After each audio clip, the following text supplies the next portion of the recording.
Hey guys, Britt here. Welcome back to my channel. If you haven't already, I would love for you to like and subscribe. This video is all about the easiest ways to get you to be able to make it through Frostclaw's Fury and defeat Frostclaw. I took a poll on my community tab to see if there was anyone still struggling with Frostclaw's Fury. Right now, as I'm making this video, 37% of you are still struggling, so I want to try and help you. 63% of you answered that you are experts and don't need help, so let's get that number up to 100%.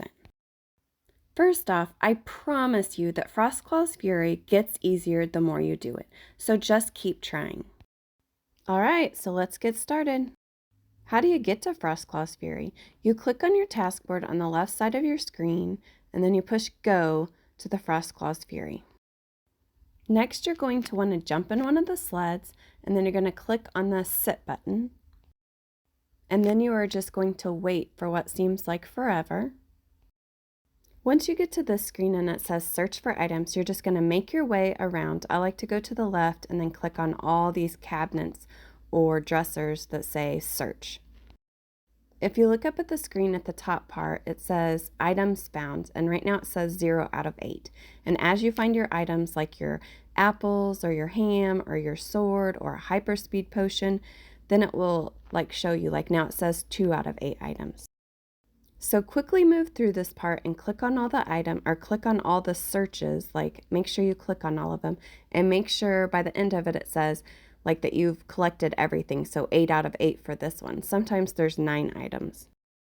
So if you look at your screen and you see the apple has an X above it, so right there, I just collected another one, or I'm getting ready to collect another one, and it has a little X. Usually I will click that X so that I don't accidentally eat my food during this part. Everyone starts out the game, or this part of the game, with 60% health. Do not use your food to raise your health at this point. Okay, so then I make sure I'm standing right in front of Miss Elto because she's getting ready to hand out cookies, and I want to grab a cookie as fast as I can, and then I'm going to go grab a bed. So I still have 9 seconds left right now, but I'm just waiting because I want to grab that cookie and go. So ready to click on to collect that cookie. All right, so there it just popped up. You see I got the cookie, I X'd out of it. I run towards the ladder, the pink ladder. I'm going to try to get the bed as close to the pink ladder as possible. Don't worry if you don't get that bed, but just get one as close to the pink ladder as you possibly can. Also, there's one bed where the eggnog is already dripping on it, and I think that's the one that the chandelier falls on. You don't want that bed. But you do want to sleep during this time because it's going to take your health from 60% to 90% without you having to use any of your food. So don't be worried if you don't get the closest bed. Just be sure that you are ready to run towards the pink ladder and up the pink ladder as soon as it's time. Okay, so you are patiently waiting, but you are ready to go. So as soon as the game will let you, you are going to jump up and run towards the pink ladder and up it. And by the time that you wake up and you run towards the pink ladder, your health is going to be at 90% now. All right, so here we go. We jump up, we run up the ladder, and all the way to the top. All right, the next thing that's going to pop up is someone's going to have to drain the eggnog. If you are struggling with this game, I would suggest that you do not drain the egg. You do not be the one that drains the eggnog. Draining the eggnog is easy if you see that little half circle wall right there. That's actually where the drain is, so if you jump in, and then it will GPS you to it if you can't find it. The thing with draining the eggnog is it will take down your health a little bit, and if you take a really long time, it'll drain it down a lot, or maybe even kill you. Okay, this is also another reason that you wouldn't want to play on a private server if you're not wanting to drain the eggnog, because if you play on a private server, you will have to be the one that drains it. Okay, so someone jumped in and drained the eggnog, and now we just wait.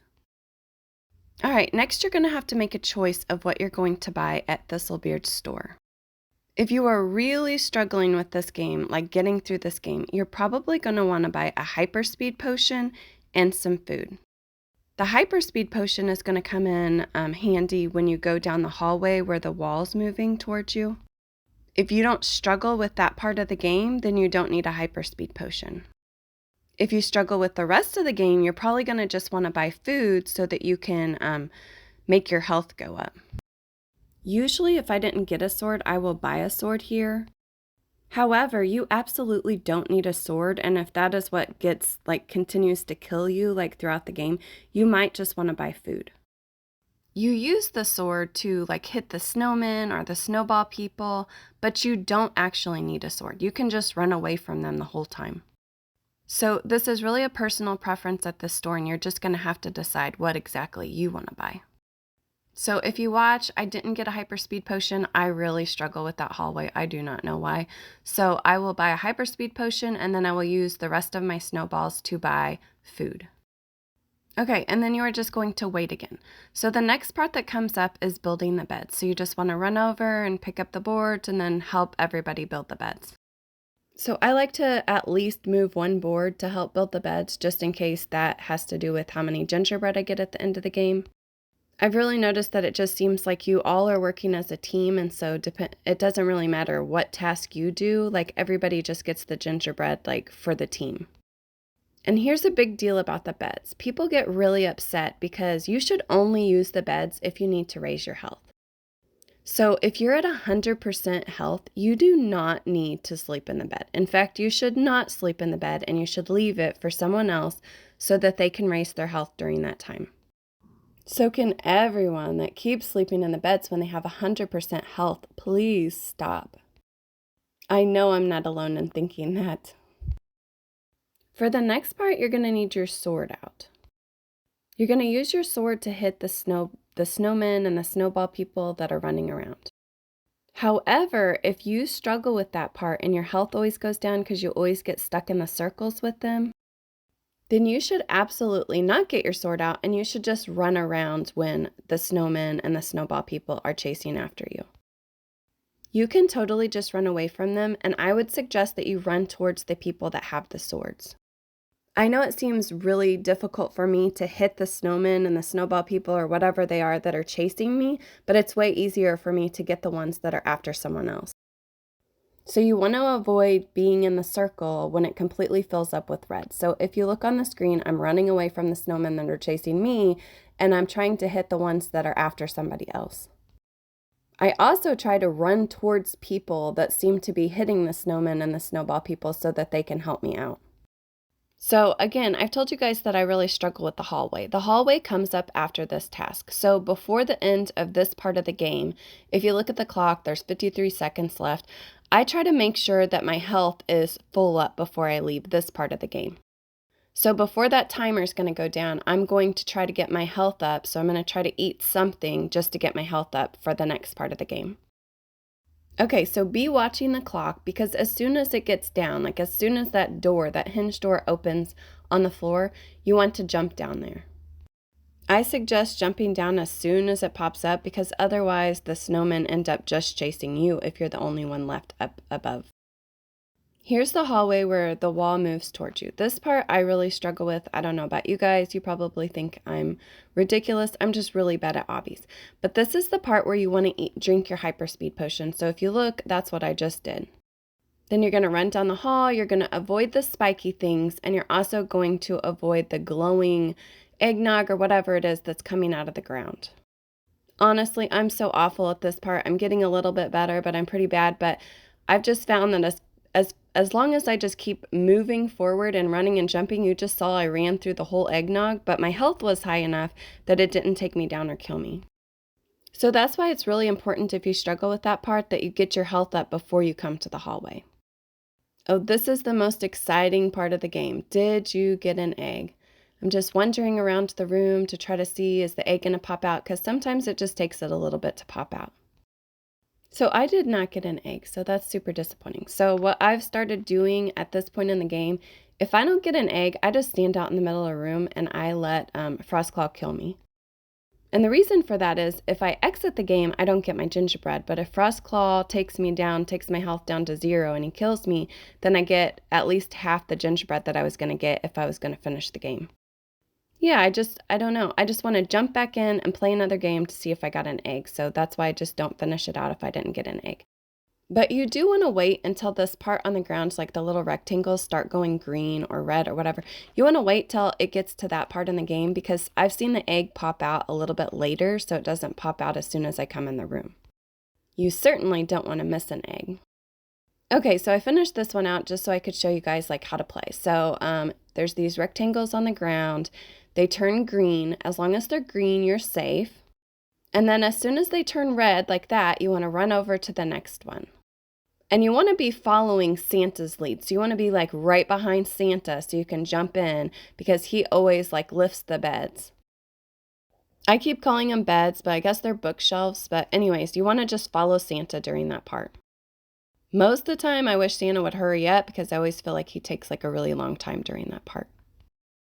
All right, then Santa's going to get frozen and thrown out the window, and then you are going to jump out the window after him. So if you struggle with the slide part, just remember this. It is always absolutely positively exactly the same every time you play the game. So the glowing eggnog spots are always exactly the same every time you go through or go on the slide.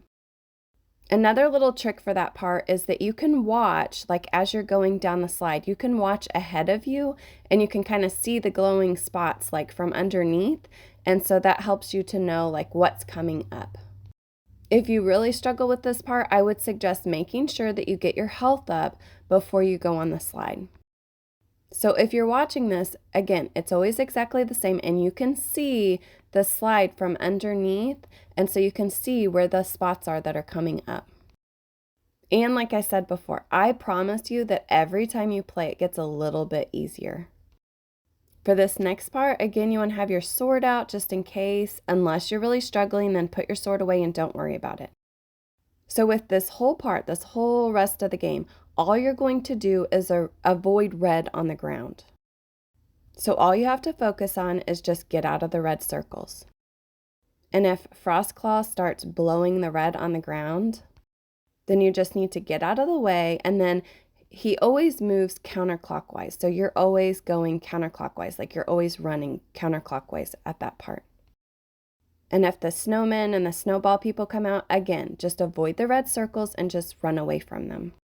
So here's the red thing that goes counterclockwise on the ground, and you're just going to follow it. So guys, just move away from the red.